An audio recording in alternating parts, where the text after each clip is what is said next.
Reports of alien abductions are incredibly common. There are countless accounts of individuals suddenly being taken from their homes and transported into the unfamiliar, often sterile environment of a spacecraft. There, they describe tall, extraterrestrial beings standing over them as they lie strapped to an examination table. Some recount undergoing bizarre procedures or experiments, while others simply report being observed. A consistent element in nearly all of these accounts is an overwhelming sense of fear and helplessness. One theory proposes a psychological explanation for these archetypal abduction experiences. What if they are not memories of actual alien encounters, but rather distorted recollections of the individual's birth? Birth can arguably be considered the first traumatic experience of a person's life. The infant is abruptly thrust from the comfort and safety of the womb into the strange, unfamiliar, and overwhelming world outside. Striking parallels can be drawn between this event and the typical abduction narrative. Newborns are enveloped in bright white light after emerging from darkness, similar to how abductees report a beam of bright white light carrying them to the spacecraft. They are then placed on a table, surrounded by the masked figures of doctors and nurses. These figures then examine them, performing minor procedures like cutting the umbilical cord, while also poking and prodding in unfamiliar ways.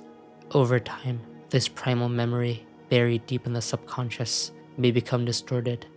The sterile delivery room may be reimagined as the interior of a spacecraft. The masked medical staff, with their large eyes and obscured features, may resemble the classic depiction of alien beings. The experience of helplessness and fear remains intact, but the context shifts. A variation of this theory suggests that individuals who report abduction experiences may have endured a particularly traumatic birth or suffered trauma shortly after being born. These early events could have been encoded subconsciously and later resurfaced in adulthood, misinterpreted as alien abduction scenarios. The concept of the deep state is nothing new.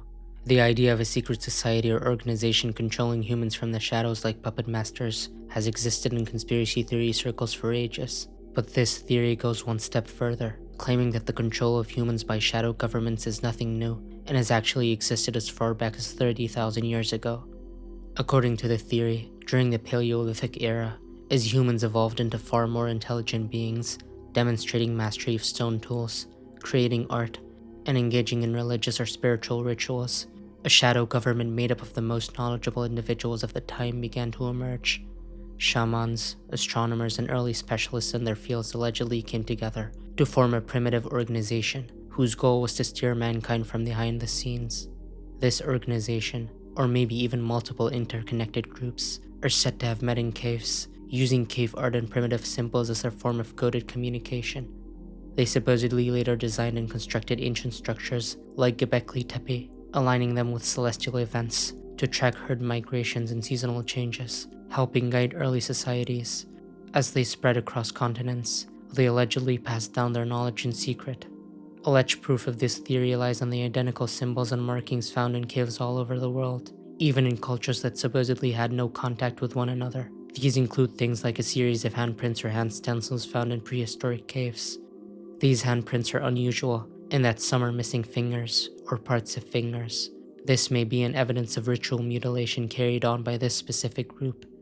They could also be a coded language, where sign language is used by folding away several fingers to create a pattern that can only be decoded by members of this organization.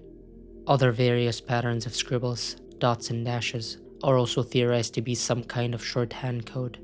Some believe these markings are part of a universal symbolic language used by this ancient deep state to plot the future path of humankind. Another piece of evidence used to support this theory is how similar creation myths, such as the idea of a great flood, appear early on in many completely separate cultures.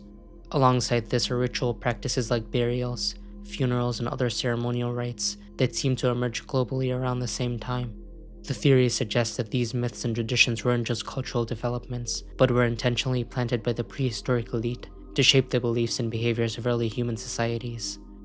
It's also claimed that psychedelics like magic mushrooms were used during these rituals, often held in dark, echoing caves, lit only by flickering firelight.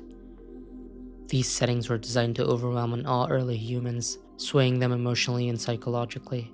According to the theory, this was one of the earliest forms of mass manipulation, a primitive version of propaganda and media control.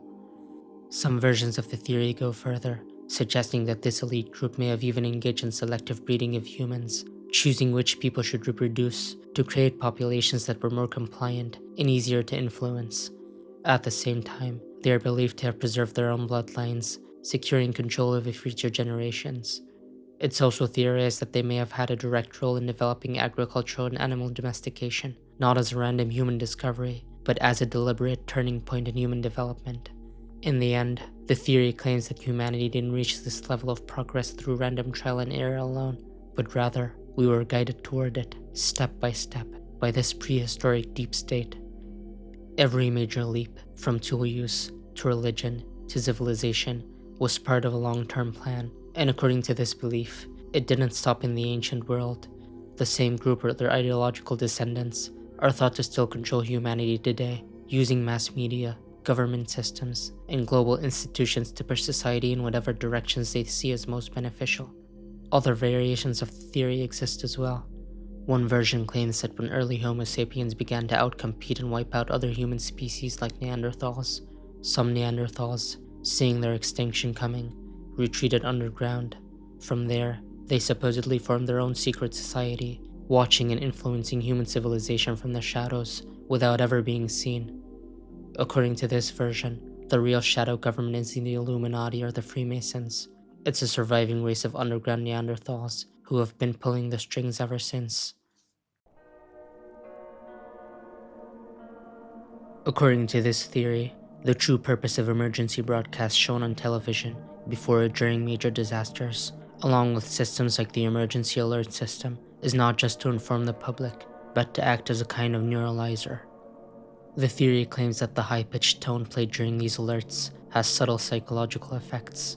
In some cases, it's believed to calm the nervous system, helping to prevent mass panic during catastrophic events, but in more extreme interpretations, the sound is said to have the ability to modify or even erase a person's memory of what they just witnessed, especially if the event is too traumatic or inconsistent with the official narrative.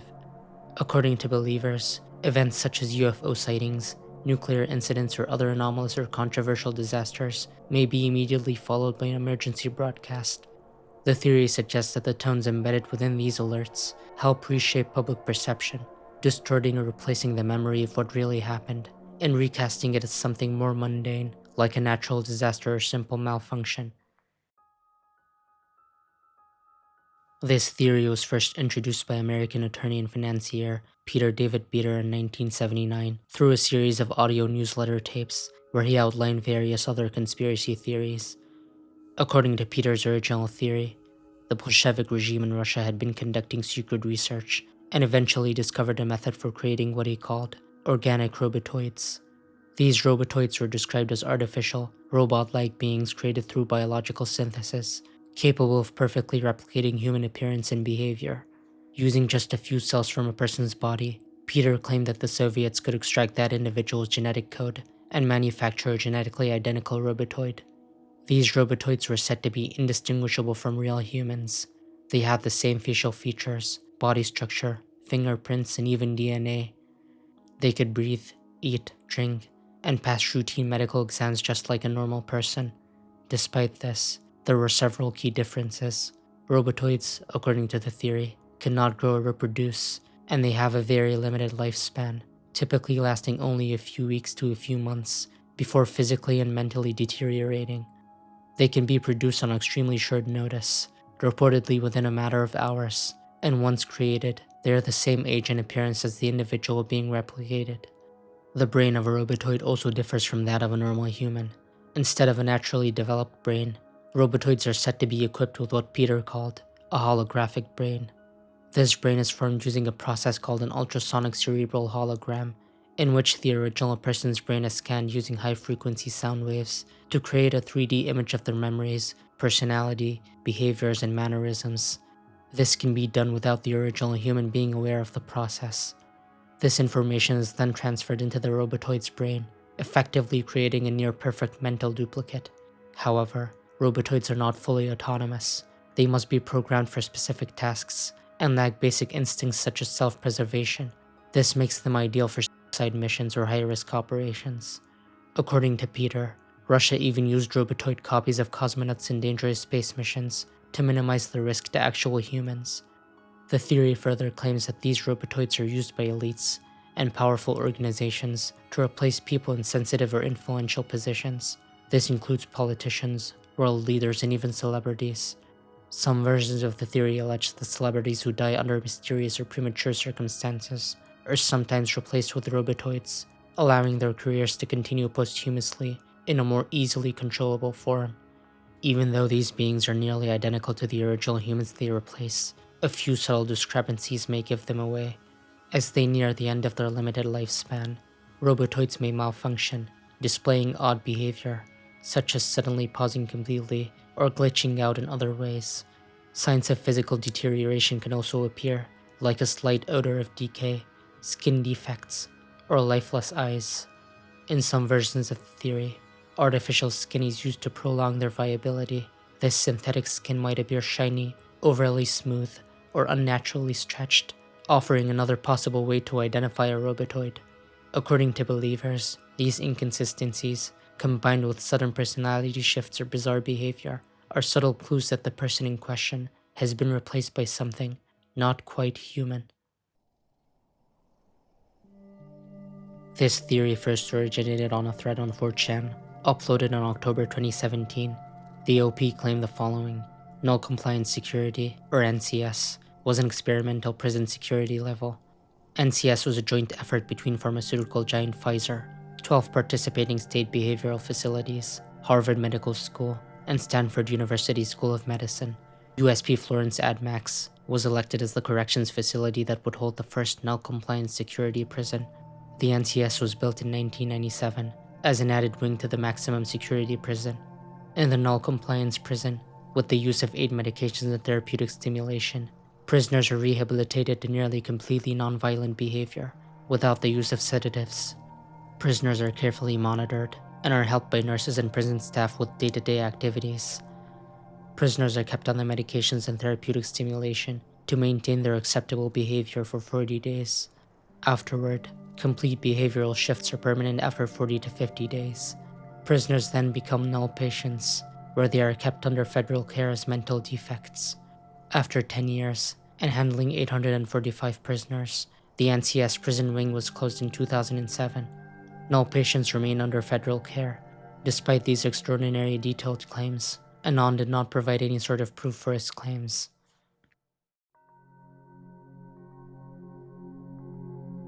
There is no shortage of conspiracy theories surrounding Denver International Airport. Since its completion in 1995, the airport has been a magnet for wild conspiracy theories. Its bizarre artwork, unusual design choices, and massive scale sparking countless theories about its true purpose. From the beginning, critics noted how construction delays, massive budget overruns, and its remote location seemed oddly suspicious. These early red flags were enough to spark rumors that DIA was not merely an airport, but something far more secretive. Among the most persistent theories is that DIA serves as a headquarters for the Freemasons, the Illuminati, or the New World Order. Much of this stems from a dedication plaque in the airport that references the New World Airport Commission, a group that doesn't appear to exist outside of that context. The plaque also features the Freemason symbol, further fueling suspicion.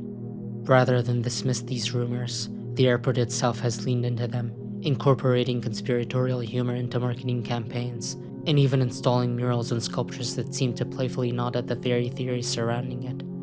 Some see this as clever branding, others view it as a way to hide the truth in plain sight. One of the airport's most infamous features is a towering 32-foot fiberglass statue of a blue horse with glowing red eyes, known unofficially as Lucifer.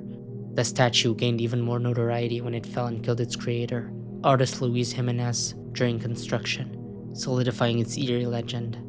Another frequent point of suspicion is the airport's unusually large underground infrastructure. It's confirmed that DIA is a vast network of tunnels, originally intended for a high-tech automated baggage system that largely failed. Now, these tunnels are used for employee transit and luggage handling, but their size and complexity have led many to believe they serve a different purpose. One of the most enduring theories claims that these tunnels are part of a massive underground bunker system meant to shelter the global elite in the event of a nuclear war, pandemic, or other apocalyptic scenarios. But a more recent, and fantastical variation of this theory has emerged online. It claims that the tunnels beneath Denver International Airport houses artificial humans, biologically engineered beings created in secret. According to this theory, these beings are not robots, but fully organic entities which might tie into the organic robotoids theory. These artificial people are said to be kept in massive underground storage facilities beneath the airport, possibly numbering in the billions, an unfathomable figure that would suggest industrial-scale production of human-like beings. The alleged purpose of these artificial humans varies. Some claim they are being bred as slave workforce, constructing underground cities, bunkers, and tunnel systems for the elites' use during future disasters. Others believe they are biological soldiers, grown and stored in preparation for a massive global conflict that would require waves of expendable troops, while another version of the theory suggests they are replacement bodies, slowly being swapped for real humans in high positions of power. According to this view, the elite are replacing the population piece by piece, until no genuine humans remain.